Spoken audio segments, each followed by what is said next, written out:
The crystal chandelier above cast dancing shadows across the mahogany dining table, but all I could see was red. My heart hammered against my ribs as I watched my husband's family circle my mother like vultures, their voices dripping with disdain and superiority. The expensive china clinked against the polished wood as Leo Sterling, my husband of 3 years, leaned back in his chair with that familiar smirk I'd grown to despise. "Rosemary," he called out to my mother, his voice carrying across the room like a whip crack. "Stop standing there like a statue. Get to the kitchen and start cooking. That's what you're here for, isn't it?" The silence that followed was deafening. Every person at that table, they all turned to stare. Some looked uncomfortable, others amused, but none spoke up. Not one. My mother's weathered hands trembled slightly as she clutched her worn purse tighter. She dressed in her best outfit tonight. A simple navy dress she'd bought from a thrift store, cleaned and pressed until it looked almost new. Almost. But in this room full of designer clothes and diamond jewelry, she might as well have been wearing rags. That's what poor low lives are meant for. The kitchen, Margie Sterling, Leo's mother, declared with a cruel laugh that made my stomach churn. Her perfectly manicured fingers gestured dismissively toward my mother. "At least she'll finally be useful for something." Tracy, Leo's sister, smirked at me from across the table, her eyes glittering with malicious satisfaction. "Some people just know their place, don't they, Cassandra?" I felt my face burn with shame and rage, but I stayed silent. I always stayed silent. That's what 3 years of marriage to Leo Sterling had taught me. That my voice didn't matter, that my feelings were irrelevant, that my family was something to be tolerated at best and humiliated at worst. But then something changed. The heavy oak door to the dining room creaked open, and every conversation died instantly. The air itself seemed to shift, growing thick with an energy I couldn't name. Footsteps echoed across the marble entryway, confident, measured, commanding. A man stepped into the room. He was tall, impeccably dressed in a charcoal gray suit that probably cost more than most people's cars. His presence filled the space immediately, drawing every eye like a magnet. Dark hair perfectly styled, sharp jawline, and eyes that seemed to see everything and miss nothing. There was something familiar about him, something that made my breath catch in my throat. The entire Sterling family scrambled to their feet, suddenly animated with nervous energy and fake smiles. Leo's face had gone pale, but he forced his usual charm as he approached the newcomer. "Mr. Xander. What an incredible surprise. We had no idea. I mean, we're so honored to have you in our home." Leo's voice was higher than usual, almost breathless with excitement and confusion. Margie Sterling pushed past her son, her earlier cruelty replaced by sickeningly sweet deference. "Oh my goodness, the Xander Cross. The Billionaire CEO. What brings you to our humble?" Humble. The man's voice was quiet, but it cut through the room like a blade. His eyes scanned the faces around him, taking in the expensive decor, the elaborate dinner spread, the obvious wealth on display. Then his gaze found me. And I knew. My heart stopped beating. Time seemed to freeze as recognition crashed over me like a tidal wave. Those eyes, I knew those eyes. Older now, harder, but unmistakably the same ones that used to comfort me when I cried as a child. The same ones that had looked back at me through the airplane window 15 years ago as he left everything behind to chase his dreams. "Xander," I whispered, my voice barely audible. He smiled, not the polite business smile he'd worn for the others, but the warm, protective smile I remembered from our childhood. "Hello, sis." The gasps around the room were audible. I watched as the color drained from every face, as the reality of the situation hit them like a physical blow.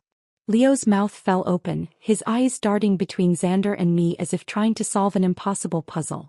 Xander's expression hardened as his gaze swept over the scene.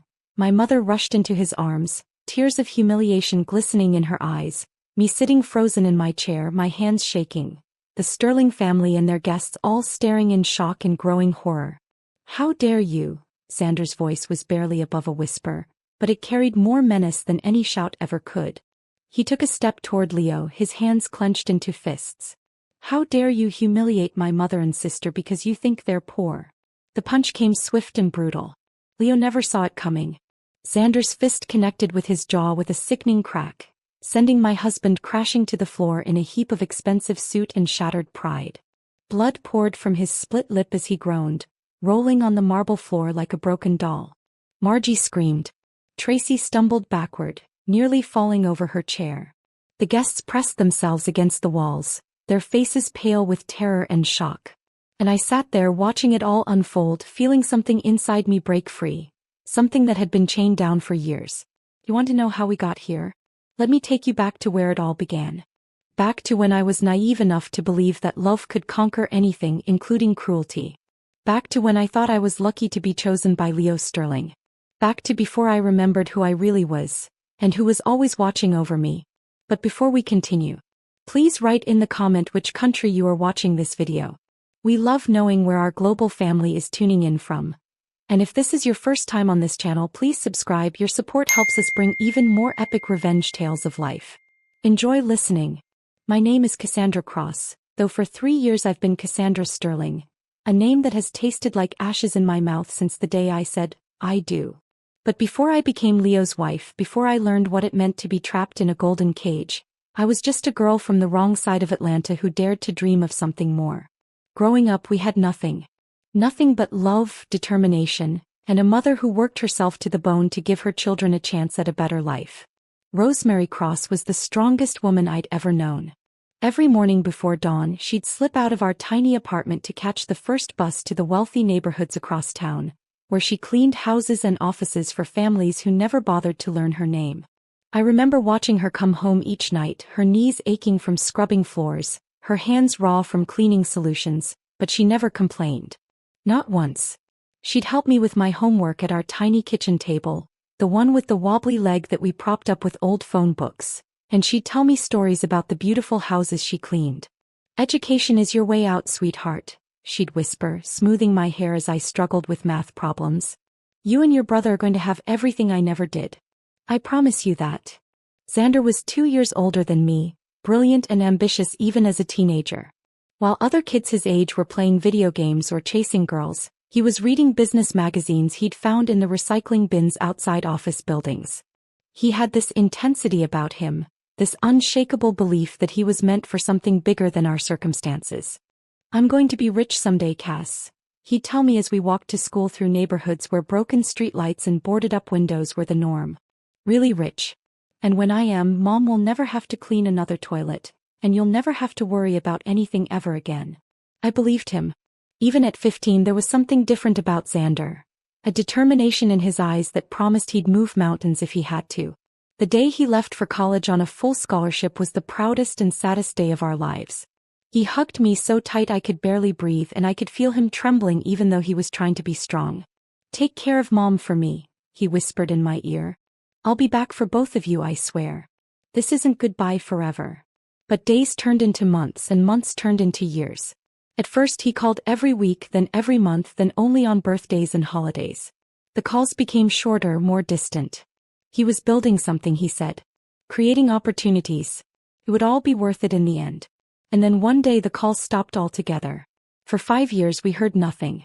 Mom would still set a place for him at Christmas dinner, would still buy him birthday presents that sat unopened in her bedroom closet. I watched her hope fade a little more each day, though she never stopped believing he'd come back. He's probably just busy, she'd say when I asked about him. Success takes time, sweetheart. Xander always was impatient, but he's got a good heart. He hasn't forgotten us. I wasn't so sure. The brother I'd known would never have abandoned us completely, but people change. Money changes people. Maybe Xander had found his fortune and decided we were just reminders of a life he'd rather forget. That's where my head was when I met Leo Sterling. I was 23, working as a waitress at an upscale restaurant downtown while finishing my degree in elementary education. It was a good job. The tips were decent and I was finally close to graduating. Mom was so proud when I walked across that stage to get my diploma. I could see her in the audience, tears streaming down her face, clapping so hard I was worried she'd hurt her hands. Leo came into the restaurant on a rainy Wednesday night in November. He was alone, sitting at one of my tables, and from the moment I approached him, I could tell he was different from my usual customers. He was polite, asked me about my day like he actually cared about the answer, and left a tip that was bigger than most people's entire meals. He started coming in regularly after that, always requesting my section, always with that charming smile and those attentive questions. He was handsome in an obvious way, Tall, blonde, the kind of clean-cut looks that belonged in a magazine ad for expensive watches or cologne. More importantly, he seemed genuinely interested in me. "You're too smart to be waiting tables forever," he said one evening as I refilled his coffee. "What do you want to do with your life?" I told him about my teaching dreams, about wanting to work with kids from backgrounds like mine, about believing that education really could change everything. He listened with such intensity, such apparent fascination, that I felt like the most important person in the world. "That's beautiful," he said, and his voice was so sincere I felt tears prick my eyes. "The world needs more people like you, Cassandra. People who care." It was the first time a man had ever looked at me like I was worth something. The courtship was like a fairy tale. Leo took me to restaurants I'd only ever seen from the outside, bought me dresses that cost more than I made in a month, introduced me to a world where money was never a concern and comfort was a given. After a lifetime of counting every penny, of choosing between groceries and gas money, it felt like stepping into a dream. He met my mother after we'd been dating for 5 months. I was nervous. Our apartment was so small and shabby compared to his penthouse, and I knew Mom would be embarrassed by the second-hand furniture and the way the heater clanked all night. But Leo was perfect. He complimented her cooking, asked about her work with genuine interest, and even helped her carry groceries up the 3 flights of stairs to our door. "He's a good man," Mom whispered to me in the kitchen as Leo charmed our elderly neighbor in the living room. "Kind and generous. You deserve this happiness, sweetheart." Thought I did too. After watching Mom struggle for so many years, after feeling invisible and unworthy for most of my life, Leo's attention felt like salvation. He saw something in me that no one else ever had. He made me feel beautiful, intelligent, worthy of love. When he proposed 2 years later, I said yes without hesitation. The wedding was everything I'd dreamed of as a little girl. Elegant, expensive, attended by people whose names I recognized from society pages. Leo's family welcomed me warmly, or so I thought. Margie Sterling kissed my cheeks and called me daughter. Tracy giggled and said she'd always wanted a sister. Even Leo's father, stern and intimidating as he was, shook my hand and said I was a lucky girl to be marrying his son. I felt lucky. Blessed even. After a lifetime of having nothing, I was marrying into one of Atlanta's most prominent families. I would never want for anything again. My children would grow up with opportunities I'd only dreamed of. Mom could finally stop working herself to death. I was so naive. The first sign that something was wrong came during our honeymoon in Italy. We were at dinner in this beautiful restaurant overlooking the Mediterranean, and Leo was telling me about his family's expectations now that we were married. "Mother thinks you should probably quit that teaching job," he said casually, cutting into his veal like he was discussing the weather. "It doesn't really fit with our lifestyle. The Sterling wives don't work. We take care of charity functions and social obligations instead." I nearly choked on my wine. "Quit teaching? But Leo, you know how much it means to me. You said you admired my passion for helping children." "I do," he said, reaching over to pat my hand like I was a confused child. "But that was before we were married. Things are different now. You're a Sterling. There are expectations. But what about my dreams? What about making a difference?" His smile never wavered, but something cold flickered in his eyes. "Your dreams are my dreams now, sweetheart. Our family is your purpose. Isn't that enough?" It should have been a red flag the size of Texas. Instead, I convinced myself he was just looking out for me, that maybe he was right about the social obligations of being a Sterling wife. I could find other ways to help children, couldn't I? Through charity work, through the family's foundation? I quit my job the day we got back from Italy. The next few months passed in a blur of social events and family dinners, of learning to navigate the complex politics of Atlanta's high society. I threw myself into being the perfect Sterling wife, attending fundraisers, organizing charity luncheons, smiling and making small talk with people who had never worked a day in their lives. But slowly, gradually, the mask began to slip. It started with small comments. Leo would make jokes about my background at dinner parties, laughing about how I used to think Olive Garden was fancy dining. His family would chuckle along and I'd force a smile, telling myself it was all in good fun. Everyone had to adjust to married life, right? Then came the rules. I shouldn't wear certain colors, too flashy for a Sterling. I shouldn't talk about my childhood, it made people uncomfortable. I definitely shouldn't mention my mother's job. Just say she's retired, Leo suggested when the topic came up. People don't need to know the details. The criticism grew more pointed. My hair was too plain, my makeup too simple, my clothes too conservative. Leo hired a stylist to give me a complete makeover, and while I looked polished and expensive afterward, I barely recognized myself in the mirror. Much better, Margie Sterling declared when she saw the new me. Now you actually look like you belong in this family. But the worst part was how they treated my mother.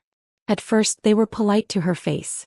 But I started noticing the way they'd exchange glances when she spoke, the barely concealed smirks when she mispronounced words or used grammar that wasn't quite correct.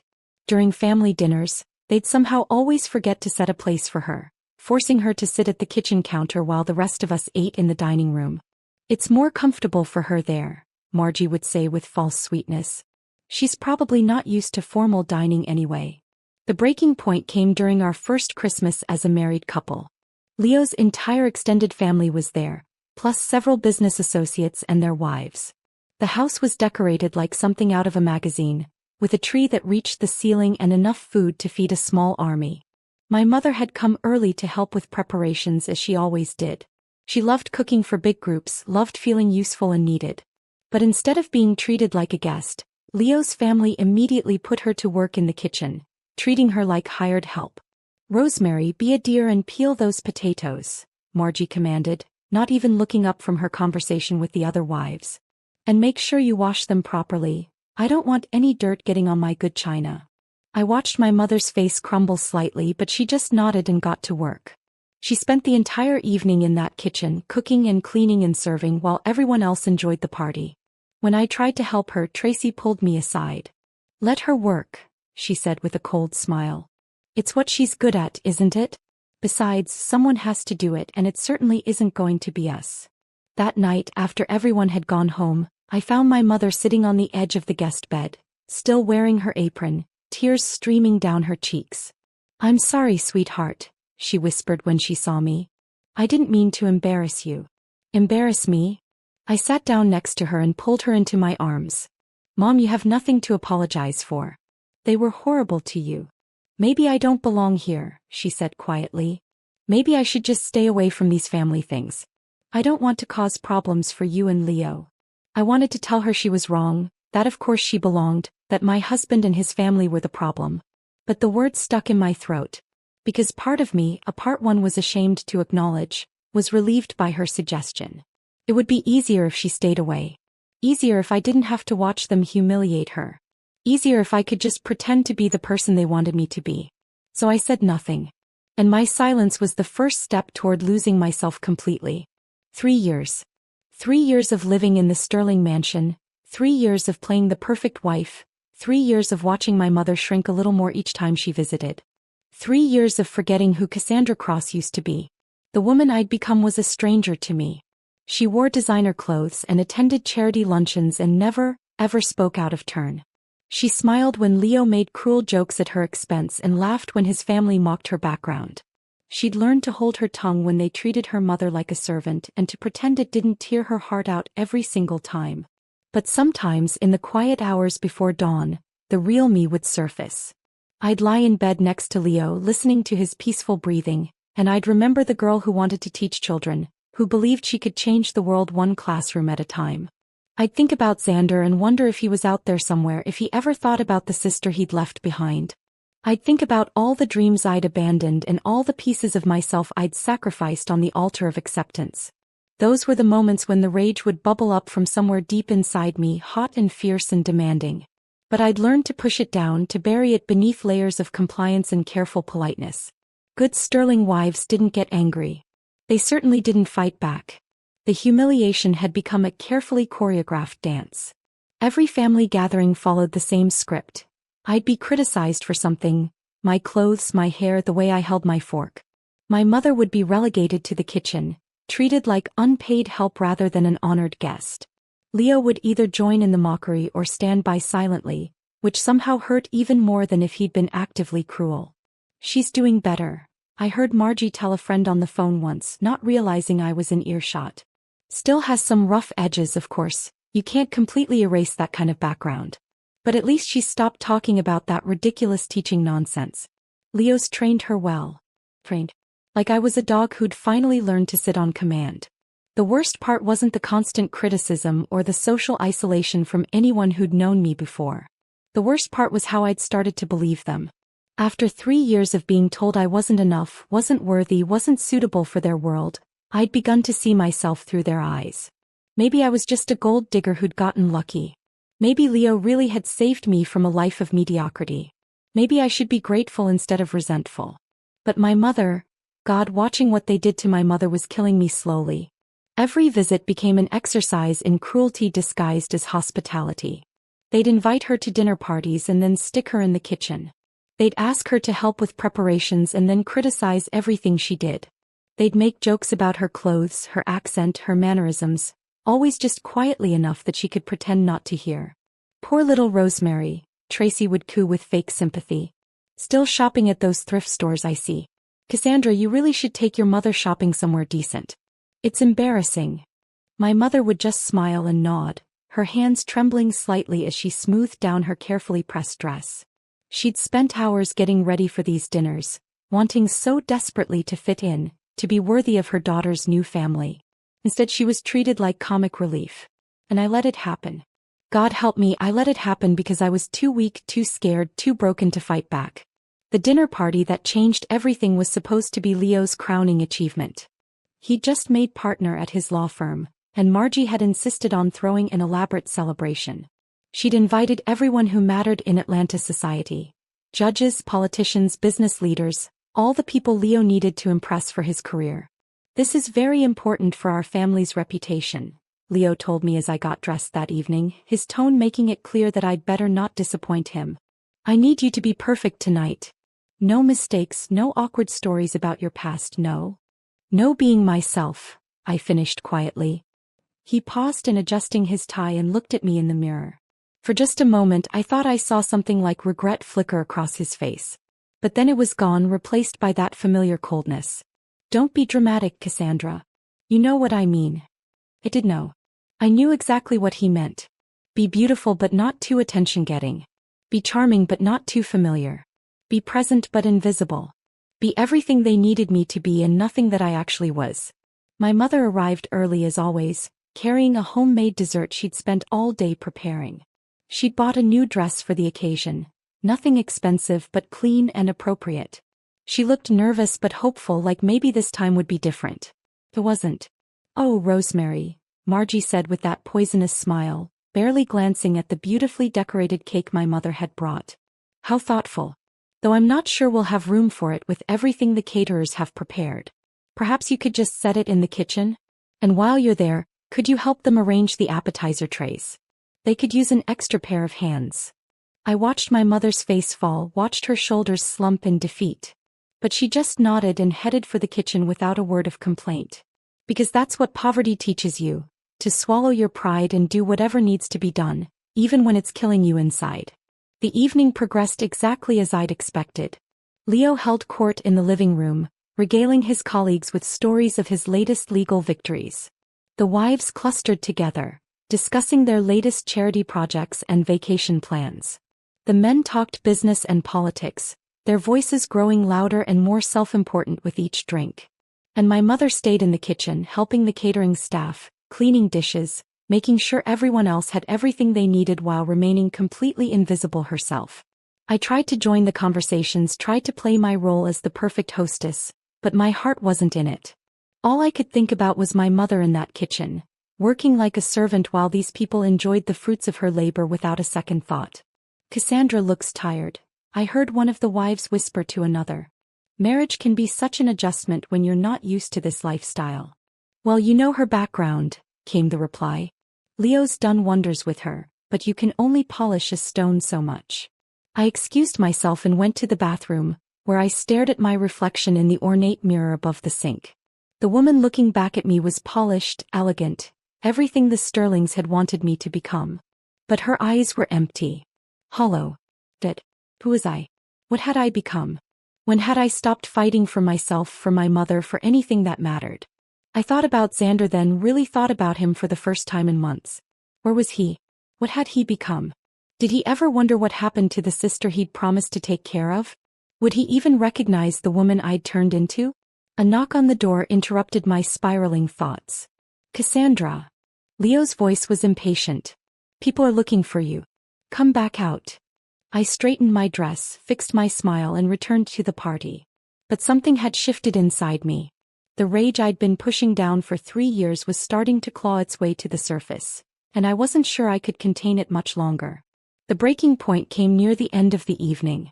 Most of the guests had moved to the dining room for dessert, and I was helping clear the last of the appetizer plates when I heard Leo's booming laugh from the other room. You should see Cassandra's mother in action, he was saying to his audience. Put that woman in a kitchen and she's in her element. It's like she was born to serve. More laughter. Someone made a joke about knowing your place in life. Another person commented on how refreshing it was to see someone who understood the value of hard work, even if it was just manual labor. I stood frozen in the doorway, plates shaking in my hands, as they discussed my mother like she was an amusing pet or a particularly efficient appliance. And the worst part was seeing my mother's face through the kitchen window. She could hear every word and she was trying so hard not to cry that it physically hurt to look at her. That's when I made the decision that would change everything. I set down the plates and walked calmly to where my purse was hanging in the hall closet. I pulled out my phone, scrolled through my contacts until I found a number I hadn't called in over 10 years, and sent a simple text message. This is Cassandra. I need you. I didn't even know if it was still his number. I had no idea if he'd respond or if he even cared about his family anymore. But something deep inside me, some last remnant of the girl who used to believe her brother could move mountains, knew that if Xander was out there, if he was really the success story people whispered about, he wouldn't ignore a cry for help from his little sister. The reply came 3 hours later, long after the party had ended and the guest had gone home. Long after my mother had finished cleaning up the mess left by people who'd barely acknowledged her existence. Long after Leo had fallen asleep, satisfied with his successful evening and completely oblivious to the war raging inside his wife. The text was short and simple. I'll be there. Tomorrow night. Don't do anything until I arrive. I stared at those words until they blurred through my tears. My brother, my big brother who'd promised to take care of me, who'd disappeared when I needed him most, was coming home. And God help the Sterling family when he arrived. The next 24 hours crawled by like a slow-motion nightmare. Every minute felt like an hour as I went through the motions of being the perfect Sterling wife while inside, my heart hammered with a mixture of anticipation and terror. What if Xander had changed? What if 15 years of success and wealth had turned him into someone like Leo? What if he was embarrassed by his poor family and wanted nothing to do with us? But worse than those fears was the hope. The desperate, dangerous hope that maybe, just maybe, my big brother was still in there somewhere and that he'd remember the promise he made all those years ago. Leo was in an excellent mood the morning after his party. He'd gotten several promising business leads, and 2 of the judges had invited him to play golf the following weekend. As far as he was concerned, the evening had been a complete success. He didn't notice my distraction, didn't see the way I kept checking my phone, didn't realize that something fundamental had shifted in his carefully controlled world. You did well last night, he said magnanimously over breakfast, like he was praising a dog for not peeing on the carpet. Mother was impressed with how you handled the Wilson situation. The Wilson situation. Mrs. Wilson had asked me about my background, and instead of telling the truth, I'd given her some vague story about growing up in a small town outside Atlanta. It was becoming second nature, this constant rewriting of my own history. I'm glad she approved, I said, my voice carefully neutral. Leo looked at me more closely then, something in my tone apparently catching his attention. Are you feeling all right? You seem different today. Different. If only he knew how different. If only he could see the storm building behind my carefully composed expression. I'm fine, I lied. Just tired. He accepted this with a shrug and returned to his newspaper. To him I was a problem solved, a project completed. The rough edges had been smoothed away, and now I was exactly what a Sterling wife should be. He had no idea that beneath the polished surface, the real Cassandra Cross was waking up after 3 years of hibernation. The day dragged on with agonizing slowness. I attended my scheduled charity committee meeting, where we discussed the upcoming fundraiser for the Children's Hospital with the same enthusiasm one might reserve for planning a root canal.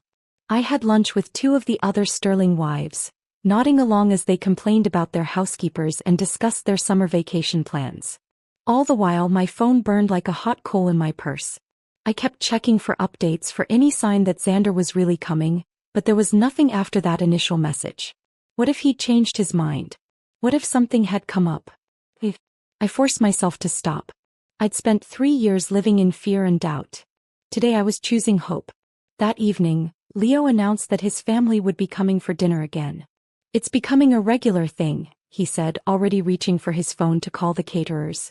"Mother wants to celebrate my partnership properly with just family this time. More intimate." My stomach clenched. Another evening of watching my mother be treated like a servant. Another night of forced smiles and swallowed humiliation. Another opportunity for the Sterling family to remind me exactly where I stood in their hierarchy. Should I invite my mother? I asked, trying to keep my voice casual. Leo paused, clearly reluctant. Having my mother at these family dinners was always a source of tension. Not because she caused problems, but because her very presence reminded everyone that I came from a world they considered beneath them. "I suppose," he said finally. "Though you know how mother feels about mixing different social circles." Different social circles. As if my mother was some kind of contamination that might spread to their precious bloodline. "I'll call her," I said. That evening, as the Sterling family gathered in their dining room for what they assumed would be another opportunity to assert their dominance, I sat at that polished table with a secret burning in my chest. My brother was out there somewhere. The brother who'd built an empire from nothing, who'd become one of the most powerful men in Atlanta, who still didn't know that his sister had been living under his nose all this time, trapped in a marriage that was slowly killing her soul. Margie Sterling was in her element, playing the grand matriarch as she directed the staff and criticized everything from the flower arrangements to the wine selection. She dressed for the occasion in a costly gown, her jewelry glittering under the chandelier like armor made of diamonds. Tracy had brought her latest boyfriend, some trust fund baby whose only notable achievement was graduating from Yale without flunking out completely. She spent most of the evening talking about their upcoming trip to the Hamptons and making snide comments about people who couldn't afford to travel in style. Leo held court at the head of the table, describing his latest legal victories with the kind of self-important bluster that made my teeth ache. His father, stern and intimidating as always, nodded approvingly while making occasional comments about the importance of maintaining the family's reputation. And my mother sat quietly at the far end of the table, picking at her food and trying to make herself invisible. She'd worn her best dress again, the same navy one from the previous night, but cleaned and pressed with obsessive care. She'd even bought new earrings from the discount store, tiny pearls that probably cost her a week's worth of grocery money. None of it mattered to them. To the Sterling family, she was still just the cleaning lady whose daughter had somehow tricked their golden boy into marriage. "Rosemary," Margie's voice cut through the dinner conversation like a blade. "I hope you don't mind, but we're having some very important guests next week, and I'll need extra help with the preparations. You're so good in the kitchen. Would you be available?" It wasn't a request. It was a command disguised as politeness, delivered with the kind of smile that never reached the eyes. And my mother, bless her heart, just nodded and said she'd be happy to help. "Wonderful," Margie continued. "It's so refreshing to meet someone who knows their place in life. So many people these days have unrealistic expectations about their station." The barb hit its target perfectly.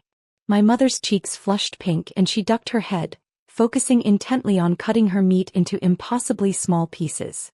But I saw her hands trembling slightly, saw the way her jaw tightened as she fought back tears. That was when my Sterling called out. "Rosemary," he called out to my mother, his voice carrying across the room like a whip crack. "Eat fast and get in the kitchen and start cooking. The family needs to eat dessert. That's what you're here for, isn't it?" The silence that followed was deafening. Every person at that table, they all turned to stare. Some looked uncomfortable, others amused, but none spoke up. Not one. My mother's weathered hands trembled slightly as she clutched her worn purse tighter. "That's what poor low lives are meant for, the kitchen," Margie Sterling declared with a cruel laugh that made my stomach churn. Her perfectly manicured fingers gestured dismissively toward my mother. "At least she'll finally be useful for something." Tracy, Leo's sister, smirked at me from across the table, her eyes glittering with malicious satisfaction. Some people just know their place, don't they, Cassandra? Speaking of knowing one's place, Tracy chimed in with malicious glee. Did you hear about Maddie Pablo? She married that tech entrepreneur last year, and now she's trying to host charity galas like she's some kind of society matron. It's embarrassing, really. Money can't buy class. The irony was suffocating. Here was a woman who'd never worked a day in her life, who'd been handed everything on a silver platter since birth, talking about class while treating my mother like dirt. Some people just don't understand the responsibility that comes with wealth, Leo's father added pompously. It's not enough to simply have money. One must be bred for it, raised with the proper values and expectations. I felt something snap inside me then. Not break but snap back into place like a bone being reset after a long healing. The rage I'd been suppressing for 3 years roared to life, white-hot and demanding. My hands clenched around my napkin until my knuckles went white, and I had to bite my tongue to keep from screaming. But I didn't scream. Instead, I smiled. Because somewhere out there in the Atlanta night my brother was coming. The brother who'd clawed his way from nothing to everything, who'd proved that breeding and birthright meant absolutely nothing compared to determination and brilliance. Cassandra, you're very quiet tonight, Margie observed, her tone suggesting that my silence was somehow inappropriate. Don't you have anything to contribute to the conversation? I looked up at her, this woman who'd spent 3 years trying to erase every trace of who I used to be, and felt my smile widen. Actually, I do have something to share. I've invited someone to join us tonight. The table went quiet. Leo frowned, clearly confused. Invited someone? Who? You didn't mention anything to me. A surprise, I said simply. Someone very important. Really, Cassandra? Margie's voice was sharp with disapproval. This is a family dinner. We can't just have random people dropping by uninvited. Oh, he's not random, I assured her. And he's definitely family. Before anyone could ask what I meant, the doorbell rang. The sound echoed through the house like a death knell, and I felt a thrill of anticipation shoot through me. He'd come. Against all odds, despite 15 years of silence, my brother had kept his word. Leo stood to answer the door, still looking confused but trying to maintain his role as the gracious host. I heard voices in the hallway, Leo's surprised exclamations, someone else's calm, measured responses. Then footsteps growing closer. The dining room door opened and my brother walked in. 15 years had changed him dramatically, but I would have recognized him anywhere. The skinny teenager who'd left with nothing but dreams and determination had been replaced by a man who commanded attention simply by existing. His suit was perfectly tailored, his posture radiating confidence and power. But his eyes, those were the same eyes that had comforted me through childhood nightmares and promised me that everything would be okay someday.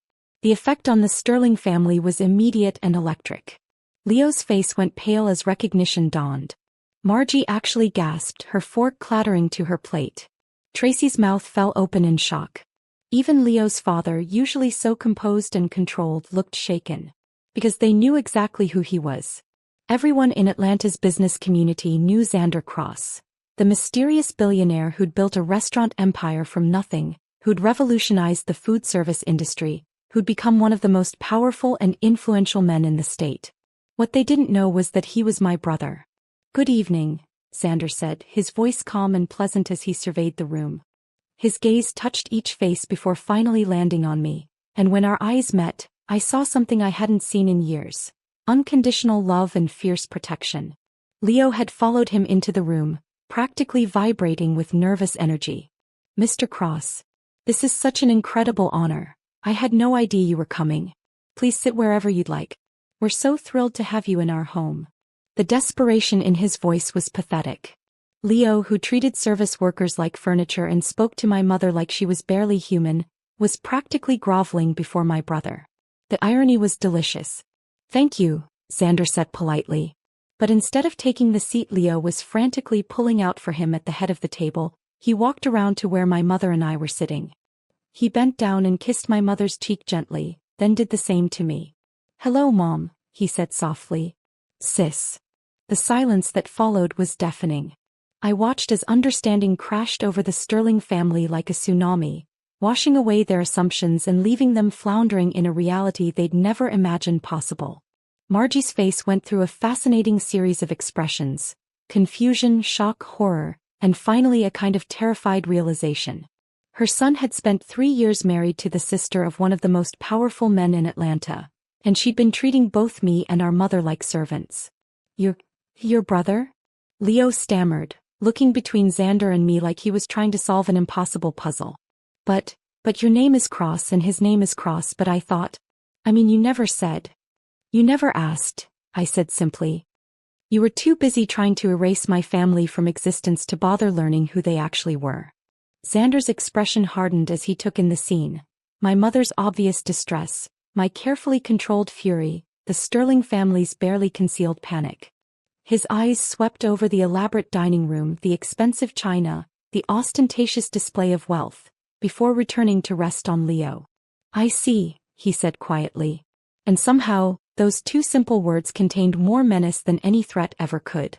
Leo was scrambling now, his lawyer's brain working overtime to try to salvage the situation. Mr. Cross. Xander. May I call you Xander? This is incredible. I had no idea we were related. Family. We're family now, isn't that wonderful?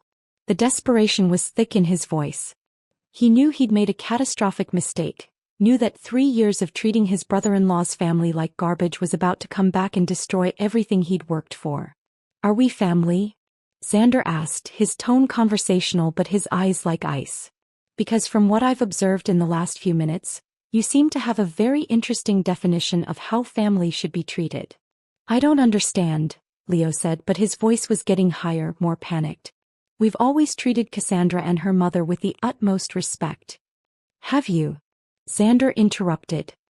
He looked at my mother, who was staring at her plate with tears threatening to spill over. Mom, why don't you tell me about this utmost respect? My mother opened her mouth, then closed it again. After 3 years of being trained to accept whatever treatment she received, she couldn't find the words to defend herself. But I could.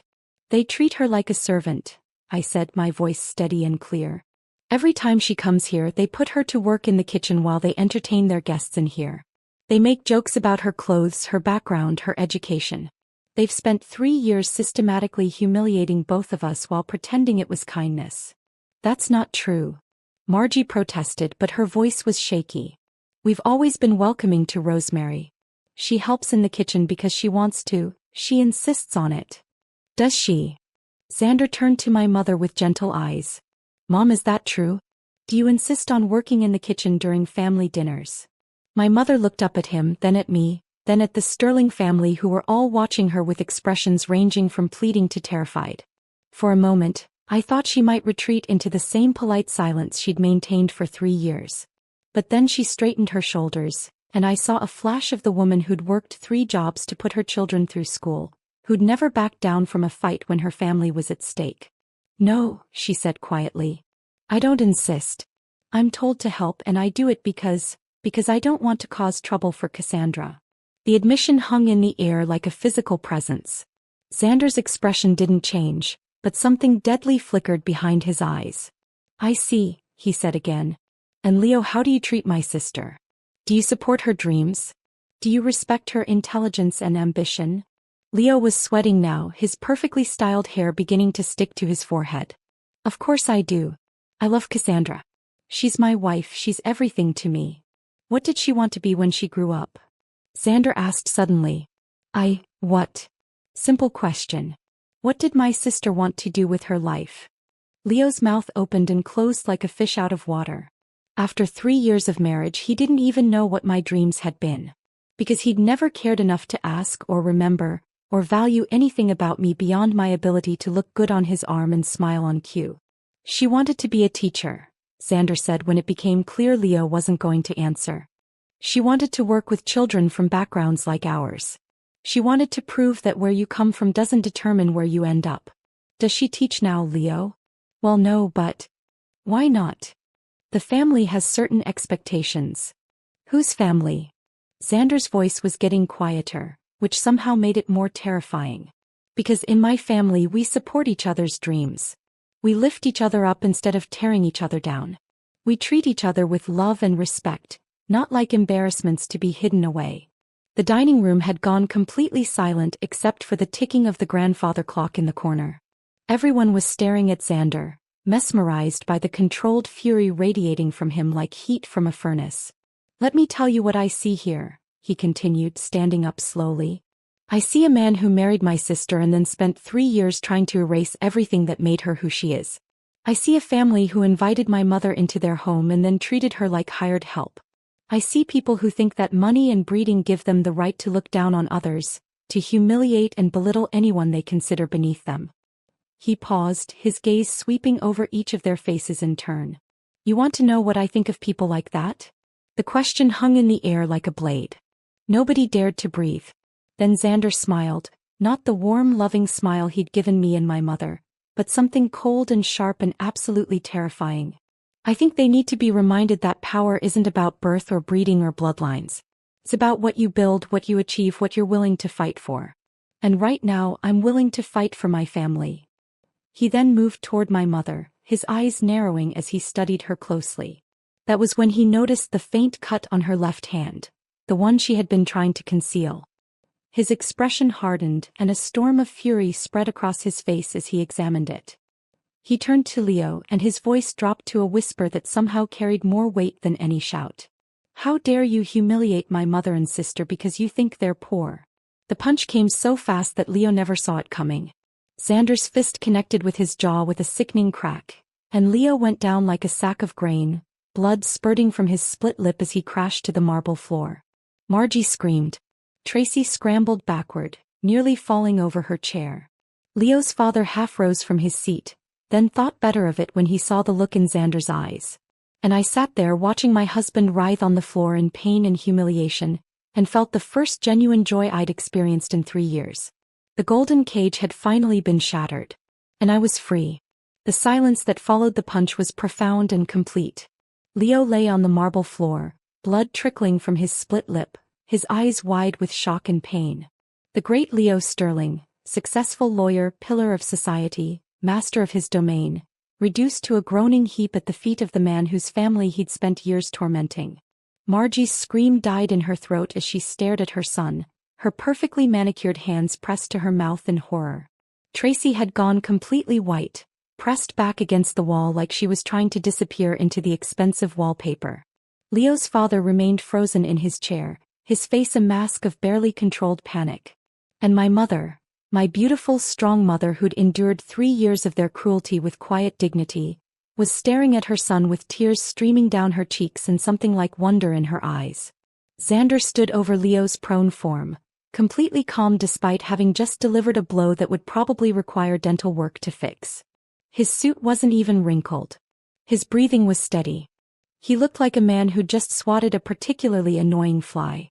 "Get up," he said quietly.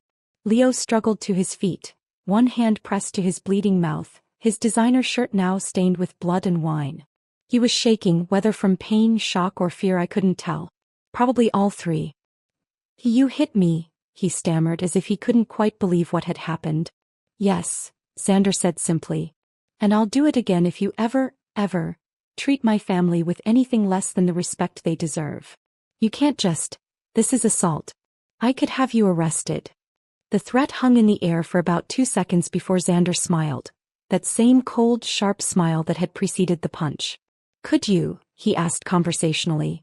"Because I'm fairly certain that assaulting the CEO of Cross Hospitality Group, the company that employs half the restaurants in this city, that has partnerships with every major hotel chain, that could make or break any law firm's corporate catering contracts with a single phone call, might not be the wisest career move for an ambitious young lawyer." Leo's face went from pale to green. I watched the realization hit him. He wasn't just dealing with a protective brother. He was dealing with one of the most powerful men in Atlanta, someone who could destroy his career, his reputation, his entire future with a word to the right people. "But more than that," Xander continued, his voice dropping to that deadly whisper again, "I'm fairly certain that the Atlanta legal community might be very interested to learn how you've been treating your wife and mother-in-law. How you forced a college-educated woman to give up her teaching career. How you've systematically isolated her from everything that gave her life meaning. How you've allowed your family to treat an elderly woman like a servant in her own daughter's home." He took a step closer to Leo, who instinctively backed away. "You see, Leo, I've done very well for myself these past 15 years. Well enough that I have friends in interesting places. Friends who work for newspapers. Friends who work in television. Friends who might be fascinated by a story about Atlanta's elite and how they really treat the people they consider beneath them. Margie made a sound somewhere between a gasp and a whimper. In their world, reputation was everything. A scandal like that would destroy them socially, professionally, completely. What do you want? Leo's father asked suddenly, his voice hoarse. He was the first to understand that this wasn't just about revenge. This was a negotiation, and they were coming from a position of complete weakness. Xander turned to regard the older man with something approaching respect. At least Leo's father was smart enough to recognize when he'd been outmaneuvered. What I want, Xander said slowly, is very simple. I want my sister to be treated like the intelligent, capable, worthy woman she is. I want my mother to be welcomed into this family as an honored guest, not as unpaid help. I want the cruel jokes to stop, the condescending comments to end, the systematic humiliation to cease immediately. He paused, his gaze moving from face to face. And if any of you, ever again make my sister or my mother feel unwelcome, unwanted, or unworthy, I will destroy you. Not financially, though I could. Not professionally, though I would. I will destroy you socially. I will make sure that everyone in Atlanta knows exactly what kind of people you really are underneath all the designer clothes and fake smiles. The threat was delivered in the same tone someone might use to discuss the weather, but its impact was devastating. I watched the Sterling family crumble before my eyes, their arrogance and sense of superiority dissolving like sugar in rain. Please, Margie whispered, tears beginning to flow down her carefully made-up cheeks. We didn't know. If we had known who you were. If you had known who I was, you would have treated them better? Xander's voice was sharp with contempt. So their worth as human beings was dependent on their connection to me? Their right to basic dignity was conditional on my success. Margie opened her mouth, then closed it again. Because that was exactly what she'd meant, and everyone in the room knew it. Let me make something very clear, Xander continued. My sister was worthy of respect before I made my first million. My mother deserved kindness before I built my first restaurant. Their value as human beings has absolutely nothing to do with my bank account or my business success. If you can't understand that, if you can't treat them with basic human decency regardless of my involvement, then you don't deserve to be in their lives at all. He turned to me then, his expression softening completely. Cassandra, I'm sorry, he said, and his voice broke slightly on the words. I'm sorry I wasn't here. I'm sorry I let my ambition keep me away when you needed me most. I'm sorry you had to endure 3 years of this treatment because I was too stubborn to reach out. The apology hit me. All the anger and resentment I'd been carrying, all the feelings of abandonment and betrayal, they crumbled in the face of his obvious remorse and love. You're here now, I whispered, tears finally beginning to fall. That's what matters. He crossed to where I was sitting and pulled me into his arms, and for the first time in 3 years I felt truly safe. This was my brother, my protector, the boy who'd promised to take care of me and who'd just kept that promise in the most spectacular way possible. I'm never leaving again, he murmured against my hair. Never. You're stuck with me now. I laughed through my tears, remembering suddenly why I'd believed so completely in his promises when we were children.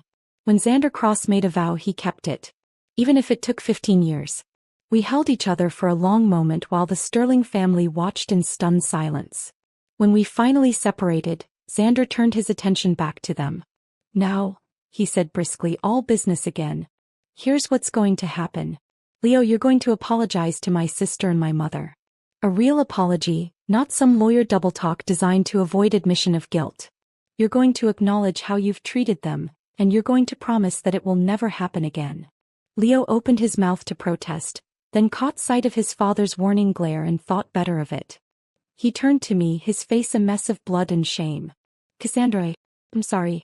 I'm sorry for the way I've treated you, for the way I've treated your mother. You deserved better. You both deserved better. It wasn't eloquent, but it was honest. And for the first time in our marriage, I heard something like genuine remorse in his voice. And you, Xander said, turning to Margie. You have something to say to my mother. Margie Sterling, the woman who'd spent 3 years treating my mother like dirt, dropped to her knees beside my mother's chair. The sight was so shocking, so completely unprecedented that I wondered if I was hallucinating. Rosemary, please forgive me, she sobbed. I've been cruel and horrible, and you didn't deserve any of it. You're a good woman, a kind woman, and I've treated you terribly because I'm small and petty and afraid. My mother reached out tentatively and touched Margie's shoulder. Because that was who she was. Even after years of abuse, she couldn't stand to see another person in pain. It's all right, dear, she said softly. We all make mistakes. The grace in her response made me want to cry all over again. After everything they'd put her through, she was still capable of forgiveness. She was a better person than any of us deserved. Xander watched the scene with satisfaction, then turned his attention to the rest of the family. One by one they offered their apologies, stilted and terrified but seemingly sincere. Even Tracy managed to choke out a few words of regret. Good, Xander said when the last apology had been given. Now, moving forward, things are going to be different. Cassandra, if you want to go back to teaching, you're going back to teaching. If you want to pursue any other dream, you're going to pursue it with the full support of your husband and his family. I looked at Leo, waiting for the protest I was sure would come. But he just nodded, his hand still pressed to his bleeding lip. And my mother will be treated as an honored guest in this house. No more kitchen duty, no more cleaning up after dinner parties, no more being treated like the help. She's family and she'll be treated as such. More nods. They were all too terrified to do anything but agree. There's one more thing, Xander said, and something in his tone made everyone stiffen. I want to see some proof that these changes are real. So next week you're going to throw a party. A real party with all your society friends and business associates. And my mother is going to be the guest of honor. The request was so unexpected that everyone just stared at him. You're going to introduce her to everyone as your beloved mother-in-law. You're going to tell them how proud you are to be connected to such a strong, hard-working woman.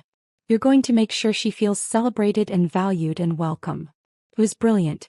In one move, he was forcing them to publicly acknowledge my mother's worth while making it impossible for them to backslide into their old behavior. Once they'd publicly praised her in front of their social circle, they could never again treat her as less than family. And if I hear even a whisper that this party was anything less than a complete celebration of my mother, Xander continued, our previous agreement will be null and void, and I will make it my personal mission to ensure that the sterling name becomes synonymous with cruelty and social climbing in every circle that matters. Leo nodded frantically. Yes, of course. Whatever you want. A party for your mother. Our mother. It will be beautiful. It will be perfect, Margie added, still on her knees beside my mother's chair. The most beautiful party Atlanta has ever seen. Xander smiled, and for the first time since he'd walked into the room, it was a genuine expression of pleasure rather than threat. Excellent, he said. I'm looking forward to it. He turned back to me and his expression softened again. Come on, sis. Let's get Mom home. We have 15 years to catch up on. I stood on shaking legs, my entire world shifted and rearranged by the events of the last hour. My mother rose beside me, and for the first time in 3 years, she stood tall and proud instead of hunched with shame. As we walked toward the door, Xander's arm around both of us, I heard Leo call out from behind us. Cassandra? Will you come back? I paused in the doorway and looked back at him. He was still bleeding, still shaken, but there was something different in his eyes now. Not love, I wasn't sure he was capable of that, but maybe the beginning of respect. I don't know, I said honestly. That depends on you. And with that we walked out of the Sterling mansion and into the night air, which had never tasted so sweet. The classroom was chaos. Beautiful, wonderful chaos. 23rd. Graders were working on their art projects with the kind of intense concentration that only children could achieve, their tongues poking out of their mouths as they carefully painted their masterpieces. Miss Cassandra, look at mine. Tommy held up his painting of what appeared to be a rainbow-colored elephant. It's my family at the zoo. It's beautiful, Tommy, I said, crouching down to admire his work properly. Tell me about this part here. As he launched into an elaborate explanation of his artistic choices, I felt that familiar warmth spread through my chest. This was what I'd been missing. This was what I'd given up for 3 years of empty social functions and meaningless conversations. I was back where I belonged. The transition hadn't been easy. Leo had kept his word about supporting my return to teaching, but old habits died hard. There were still moments when he'd start to make a condescending comment about my little job before catching himself. There were still times when Margie would begin to criticize something about my appearance before remembering who my brother was. But they were trying. The party for my mother had been everything Xander had demanded and more. A lavish celebration where she was treated like visiting royalty by people who 6 months earlier wouldn't have acknowledged her existence. The local society pages had run a full spread about the inspiring story of Rosemary Cross, the hardworking mother who raised a billionaire CEO and a dedicated educator. My mother had been embarrassed by all the attention, but I could tell she was also secretly pleased. After a lifetime of being invisible, of being dismissed and overlooked, she was finally being seen for who she really was. "All right, everyone, clean up time," I announced, and was rewarded with the usual chorus of groans and protests. But they obeyed because that's what kids do when they know you actually care about them. As I helped them put away their supplies, I heard familiar footsteps in the hallway. Heavy, confident, unmistakably belonging to my brother. Xander appeared in the doorway, looking ridiculously out of place in his expensive suit among the finger paintings and construction paper. But he was smiling, the real smile, the one reserved for family. "Uncle Xander," several of my students called out in unison. He'd become something of a celebrity in the school since he'd started making regular visits, bringing supplies for the art program and funding field trips that the kids never could have afforded otherwise. "Hey there, troublemakers," he said, pulling a box of new crayons from behind his back. I brought presents. The kids swarmed him like he was Santa Claus, and I watched with amusement as my powerful billionaire brother was reduced to helpless laughter by 23 8-year-olds demanding his attention. This was what I'd always loved about him. Despite all his success, despite the empire he'd built, he'd never forgotten where he came from or who mattered most. After the kids had been dismissed and the classroom was quiet, Xander helped me finish cleaning up. We worked in comfortable silence, siblings reunited after too many years apart. "Mom's doing well," he said eventually. "I took her to that new restaurant downtown last week, the one that got the James Beard nomination. She spent the entire evening telling the waiter about her children." I laughed. All of them. Every single diner in the place knew about her brilliant daughter, the teacher, and her successful son, the businessman, by the time we left. The manager comped our meal just to get her to stop talking. The image made my heart swell. After 3 years of being made to feel ashamed of us, my mother was finally free to brag about her children to anyone who would listen. "And Leo?" Xander asked, his tone carefully neutral. I considered the question seriously. My marriage was different now. Leo was trying. I had to give him credit for that. He'd started asking about my students, had even attended a few school events. He defended me when his mother made snide comments, and he'd stopped making jokes about my background. But trust once broken was hard to repair. Love once poisoned was difficult to heal. We were learning to be partners instead of predator and prey, but I wasn't sure we'd ever be truly happy together. "We're working on it," I said finally. "Some things take time." Xander nodded. He understood that some wounds couldn't be healed with a single dramatic gesture, no matter how satisfying. "And if it doesn't work out? Then I'll be fine," I said, and meant it. "I have my job, my family, my life back. I don't need Leo Sterling to be happy anymore." It was true. The woman who'd been so desperate for acceptance, so willing to sacrifice everything for love, was gone. In her place was someone stronger, someone who knew her own worth regardless of what others thought. We finished cleaning and walked out to the parking lot together. Xander's ridiculous sports car was parked next to my sensible Honda, and the contrast made me smile. Some things never changed. "Dinner Sunday?" he asked. "Mom's making that terrible casserole you love. The one with the canned green beans and the crushed potato chips on top? That's the one. Wouldn't miss it." He hugged me goodbye, and as I watched him drive away, I reflected on how dramatically my life had changed in just 6 months. I was teaching again, pursuing my passion and making a difference in children's lives. My mother was being treated with the respect and love she'd always deserved. My brother was back in our lives, protective and present and determined never to abandon us again. Me. I was finally truly free. The golden cage had been shattered, but more importantly, I'd remembered how to fly. As I drove home through the Atlanta traffic, I thought about that night 6 months ago when everything had changed. When my brother had walked into that dining room and reminded the Sterling family that power wasn't about birthright or breeding or bank accounts. It was about what you were willing to fight for, what you valued enough to protect. They'd thought we were weak because we were poor. They'd assumed we were powerless because we came from nothing. They'd believed they could treat us however they wanted because we had no one to stand up for us. They'd forgotten that sometimes the people you call nothing are everything. Sometimes the family you dismiss as worthless produces someone who can move mountains. Sometimes the boy who leaves with empty pockets comes back with the power to change the world.